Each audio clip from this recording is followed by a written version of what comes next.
So we're going to get started. And Bill, say and spell your name. Is it Bill or William? Or? William. William.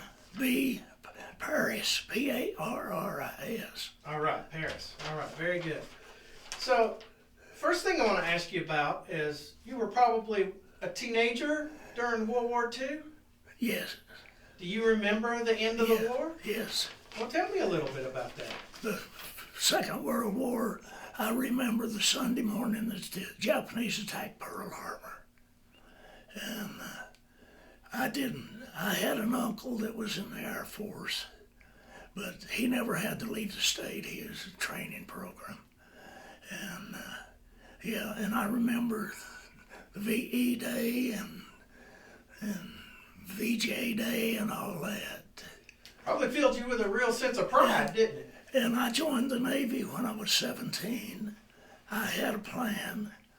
I was going to build 20, and I was going to make a raid every time I could, and I was going to become a chief petty officer. Kind of like that guy behind you.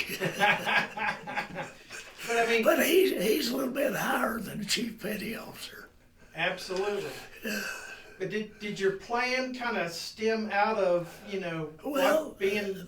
The Navy had a school in Philadelphia that I wanted, so I came out of basic. Well, in basic, I applied for the school, and they told me to go out and stay in the fleet a year, put in for it, and sure I would get it. So I put in for it after the first tour, it come back disapproved. I put in it the second tour, come back disapproved. And by then I'd made my mind up I was going home. Yeah. And I had a plan. I was going, if I stayed 3 years, 1 month, and 24 days, and if I had stayed another 7 days, I would have been second class. So I was, back then the chief was the highest, and I only liked 2 more ratings if I'd stayed. But I think God had a better plan for me than what I had. So is that second class? Is that is that at the end of the war? Was that? Oh, that was yes. Okay. It was right around the end of the war was in July of 1953. Yes. And it was the second class would went in October the 15th. Okay. So I was discharged October the 8th. Oh, okay. Very good. So, with this plan that you said that you had about going in and getting your ratings, did that start, you went in 1951, so the war... 1950. So you did go in 1950, yes. Was the war on by then? Yes. Okay. I went in August of 1950. What inspired you to join the military while there's a war already going on? Well, I don't know. I guess it was to get away from home. Most of the time, I think that's it.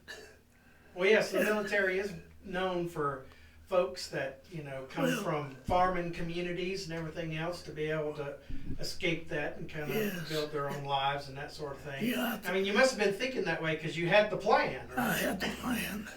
Well, I always wanted to join the Navy. And why is that? Why did you always want to join the Navy? I have no idea. You don't know?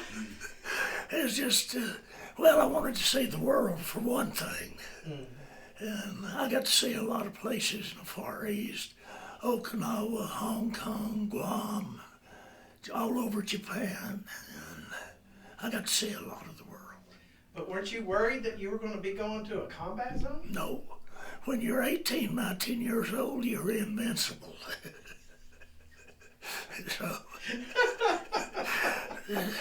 so it's... What was basic like? Did you go to Great Lakes or? No, I went to San Diego. Okay. It didn't rain or drop while I was in basic, and every day we'd hope it would rain, but it never did. So that means it was really hot. It was hot. Now, when you were in basic, what were you thinking? Were you thinking, oh, can I get a battleship? Can I get a destroyer? What were you Oh, thinking? well, they asked us what we wanted. I wanted a destroyer, and they put me on the biggest thing they had. So I always made my mind up. If they ever asked me again, I was going to tell them I wanted the biggest thing they had, and I'd probably get a small one. And this biggest thing they had, tell me what it was. Was the aircraft carriers. Wow. The Boxer was the Essex class. Yes, yes. So, what was your MOS? What were you doing when they assigned you to the aircraft carrier? We came under the border tender rating. Okay. And tell me a little bit about that. Explain that? Well, that's operating the borders and everything. And eventually I got into what they call the oil shack. We ran tests on water. We ran tests on fuel oil. Watch your foot there. And one of our jobs was to keep the ship on even tree. So the pilots would have a flat landing. Okay. So what I know of being down in the boiler room. It's hot. See, took the words right out of my mouth. Yeah, it's hot. But yeah, what they call the oil shack is what we were in. Yeah, and describe this to me. Describe an oil shack. Well, you transfer oil, you man the pumps, you run tests on all boiler water, and you run tests on oil. You keep records, and that just about does it. And then you keep a ship on even keel. You'd either pump water or take water out to get it on even keel. Anything exciting happened down in the boiler room? No. When we had the fire and explosion on the ship, and that was August of '52. I was in charge of one deck below the hangar deck, and all the planes on the hangar deck was armed, loaded for the morning strike. They were waiting on the ADs to come back and land, because we could only do one thing at a time. We could either retrieve or land. And somehow or other, a bullet hit a guy's tank of a plane parked in front of it, and then everything broke loose. And like I say, I was in charge of a hydraulic station in a living compartment, one deck below the hangar deck. And I've got a printout of a boy that wrote a letter home that I could have wrote the same letter that he did, and I have it with me today. Now is this one of the fellas that passed away? No, this boy, I don't know if he was in our group. We had to wait on damage control to come through and run us out.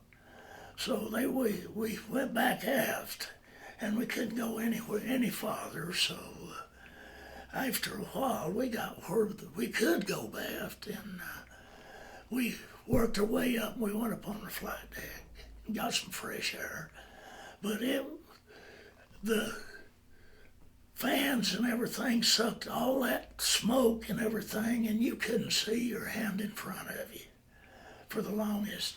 That was my fire station was in the living quarters. And that was one deck below. One deck below. So could you feel the heat? No, but you sure smell it. It was awful, and we spit up black stuff for days after that. Oh my gosh. And I told the two guys who was with me that grab them a pillow off of one of the beds and put over their face, and that helped, but not very much. Well, having to breathe that stuff in and then you can't see in front of your face, you had to have been nervous. Well, I was 20. Yeah, it was kind of nerve-wracking. I bet it was. And we finally worked our way up on the hangar deck, and just as we got up on the hangar deck, they brought two guys out that was killed. Did you know any No, of I them? didn't know of them. They were Airedales. I was ship crew. Pretty somber time on the ship. It was, and the on the Barocco, it was a whole lot better. I ran into some of the best officers I ever run into. Most of the officers on the Boxer, they were spit and polish, and on the Barocco, he was just one guy. My division officer is just a couple of years older than I was. Okay. And Let me go back a little bit. You know, you said you worked down in the boiler room, and you got to have the ship on the even keel and that sort of thing. So the Boxer is known for breaking the record for the fastest trans-Pacific cruise. Yes, but there's another carrier broke our record. But at that time, At that time, so she must have been a good ship. I mean, it was made, I think it was commissioned in 1945. mm-hmm. And yeah, it was a fairly new ship. So everything downstairs was shiny, new. Well, we wanted to break it coming back, and they wouldn't let us. So when you said you wanted to break it, what does that mean? Everybody wanted us to break the record, get the record back. Oh, okay. So you got that ship got it in 1950, and then another ship got it Yes, before you got on to the ship. yes. So that was something of pride then, something that you guys really wanted to. Yes,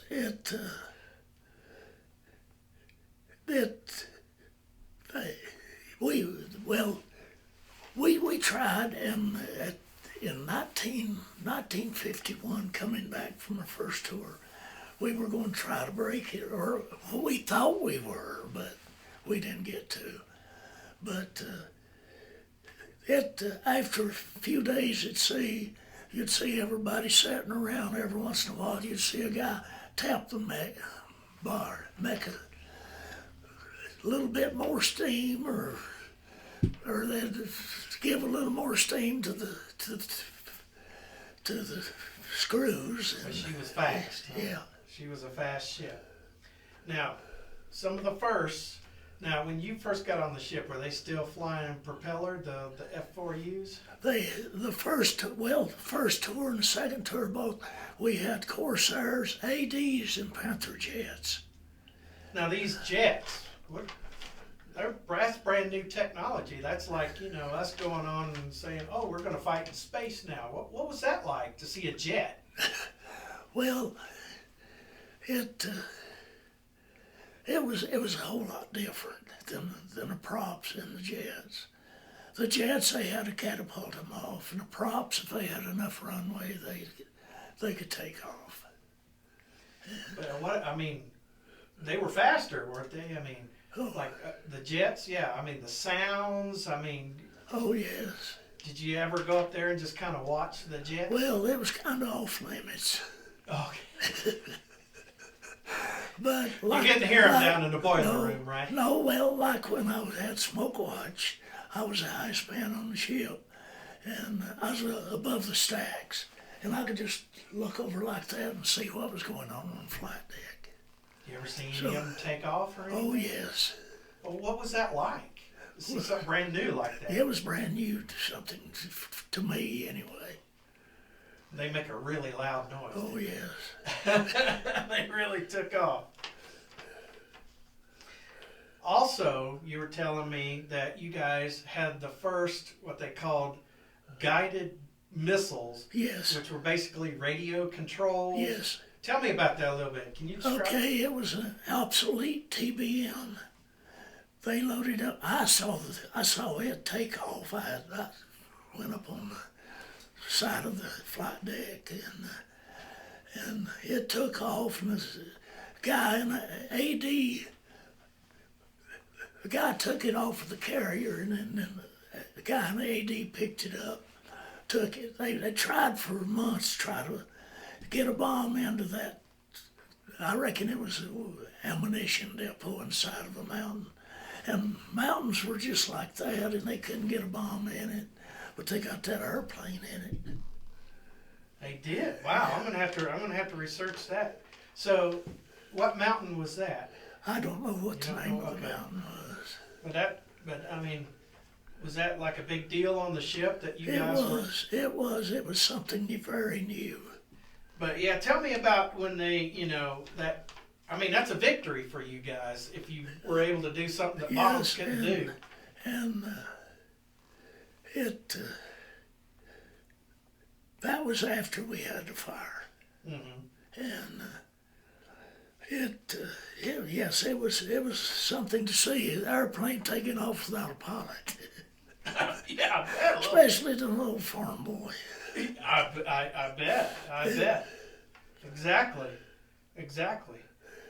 And when you said AD, what was the AD? It was a attack dive bomber from the Second World War. Okay, all right. Yeah. Oh, okay, very good. Okay.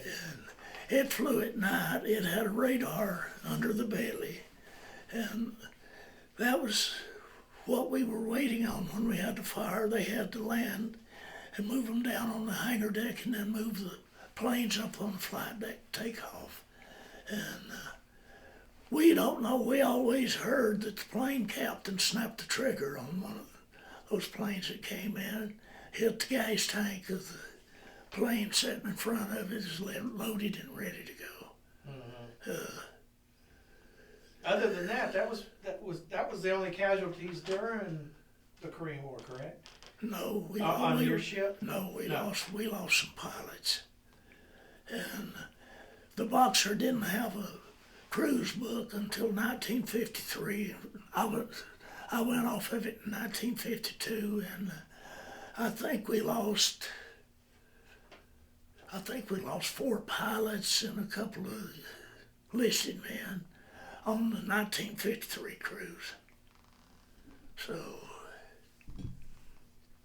So the only other thing I wanted to ask you about, so when you got to go up and be on the boilers, now what, on the stacks, Yeah. where you could look down on the flight deck, what were you doing up there? What was your I was watching. There's 2 things the Navy didn't want.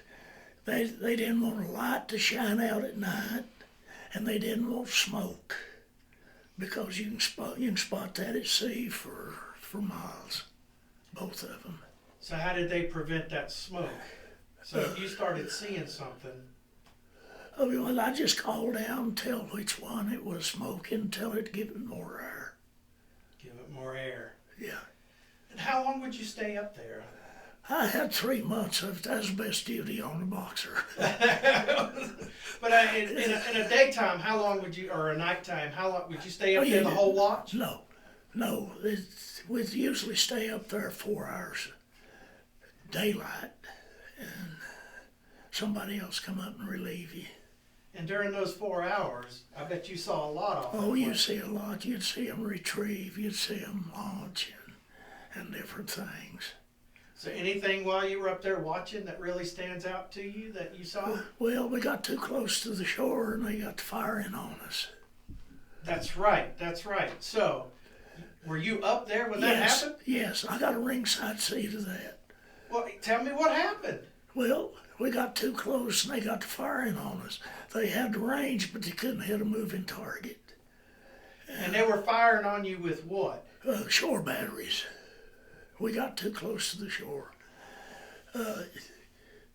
On an aircraft carrier, when you launch aircraft, you always flank speed. You always go into the wind, and that way it gives the plane a lift. And we got too close. Wind was coming the wrong way, so the guys is needing air support. So we launched them, and the battleship Iowa went in and when it came out, they hit it on the bow. Oh, wow.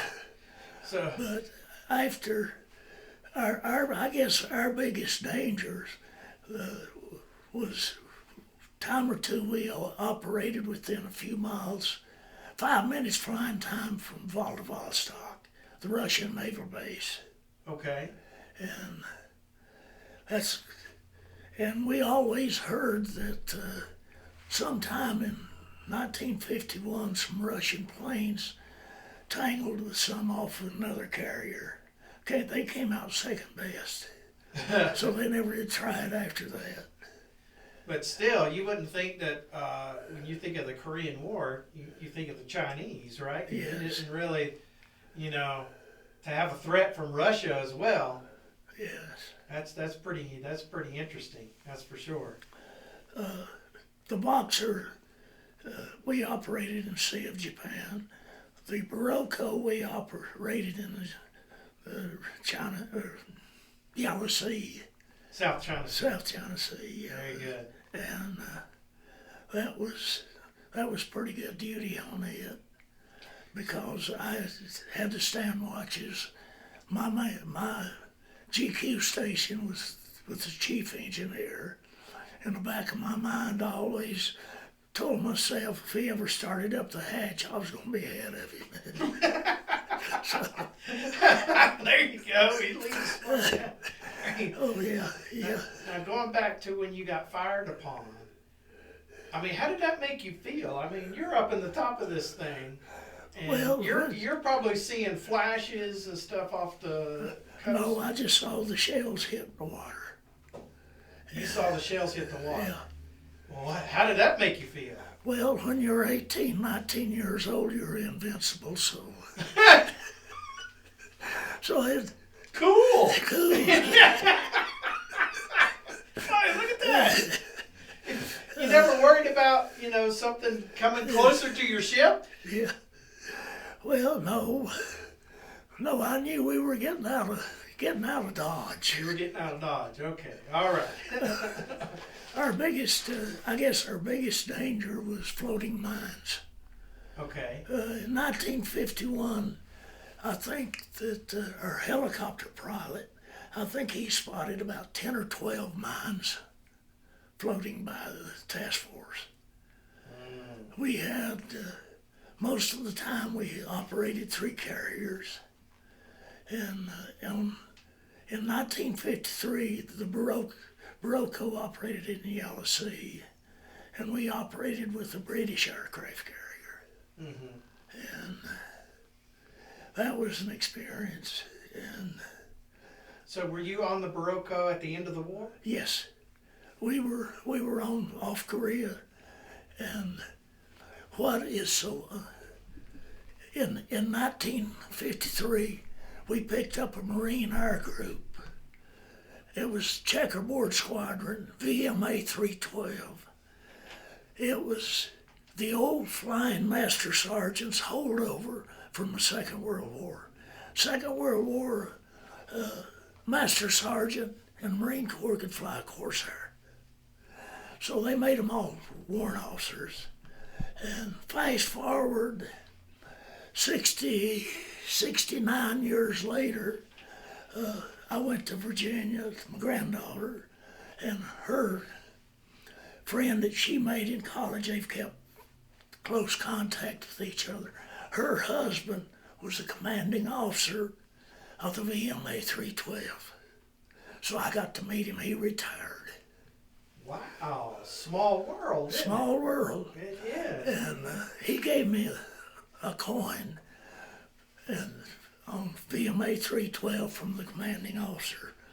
He told me, he said, Bill, he said, I only got 10 of these. He said, I saved 2, one for you and one for me. So, Very nice. so I thought everything repeats itself sooner or later. So he was on the ship the same time? No, he was before that. No, Okay. he just retired a couple Okay. years ago as a commanding officer of it. Now, when you talk about that Marine squadron, was that the one that Frank Peterson was in? The first, he was the first Marine aviator to fly in Korea. You know, the movie Devotion and all that stuff. You might know about this. Frank Peterson? No? Okay. I was just trying to get my history put together there. But, so, the Navy was still kind of segregated back then. So how did that go? Because they didn't start desegregation until what, 48, 49, Yeah. somewhere in there. And Yeah. that stuff doesn't happen overnight. So how was that? It was okay. In 1952, we got a first class that came in. He was a colored guy, and you couldn't ask for a nicer guy, good role model, good honest guy, and we never had any problems with him. Very good. Now here's the fun question. So, what kind of shore leave did you get? Okinawa, Guam? Oh yes. What was that like? Well, Guam, we went over and was looking at the women, and they was the ugliest women you ever saw. So we didn't. We just went to the bars. Is there anything that you wanted to touch on about your service that I didn't ask you? Was there any kind of stories that you wanted to give to me? Did you guys think of anything that he... Oh, there's Frank. Hey, there's Frank. Yeah. Yeah, I was just curious about your cruising speed. About 30 knots. And the Barocco, I think it was 20-something knots. It wasn't as fast as a Boxer. Did he tell the story of why he got out? You touched on it. You said you were, 8 more days you would have been a second class. Yes. It was about not getting to school, though, wasn't it? I Yeah, did he well, didn't get into the when school. I got ready to get discharged, everybody aboard ship tried to get me to ship over. And they offered me 30 days leave, report back to Philadelphia to the school. And chief engineer even told me, he says, Bill, I'll set it up to where you can come back on the ship if you want to. But I'm glad I didn't. Now, what kind of school was this? Were you It trained was to an be an engineer? Yeah, it's an engineering school. Engineering school. We'll let that ambulance go by. Any other stories that you can think of that, I know my grandfather sat and told stories all the time, so Yeah. I wanted to make sure I got everything. I was going to ask if during those cruises, did the Air Wing have an opportunity to shoot down any Chinese or Korean aircraft? We never knew if they did, but they sure. In 1953, they lost several pilots. In 1952, I think we lost some pilots every cruise, and it was kind of amazing. We had on the Boxer, we had everything. We had just a little city. We had everything from a Gedunk stand to, well, you name it, we had it, and even had a newspaper. And they always piped in Axis Sally. That was very interesting. I know one time we had a Navy and Air Force hit Pyongyang, and she got on. We shot down every plane over the target that day, and all that good crap, And it was amazing. They'd always pipe her on PA system. And that was the Chinese Axis Sally propaganda. There you go. And what was her name again? What's that? Axis Sally. Axis Sally. Okay. All right. How many did you have in ship's company, and when the Air Wing came aboard, what was the population on the ship? About 3,100, I think. That's counting the air group and everything. And on the Broco, I think our group and everything, I think we had 1,500. Now, what kind of planes did you have on the Broco? Corsairs. You had Corsairs there too. And Bill, did your Air Wing come off of the West Coast or the East Coast? Most of the time, we picked them up at Alameda. But we picked up the checkerboard squadron in Japan on the Broco. Yeah, most of our groups, we'd come out of Alameda. And we'd always go into Hunters Point. Well, you probably had some liberty in San Francisco then back in the day. A lot. Now, when y'all found out that the war was over, was there any kind of like celebration on the ship or anything like that?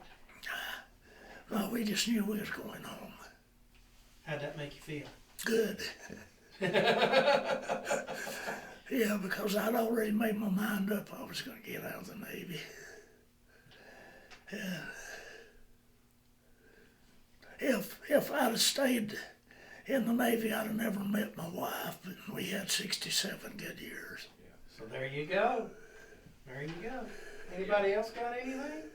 How many years totally was he in service? How many years total were you in service? 3 years, 1 month, and 24 days. Wow. He knows that exactly. Everybody does. Well- Anybody that's ever been in service can tell you 4 years, 9 months.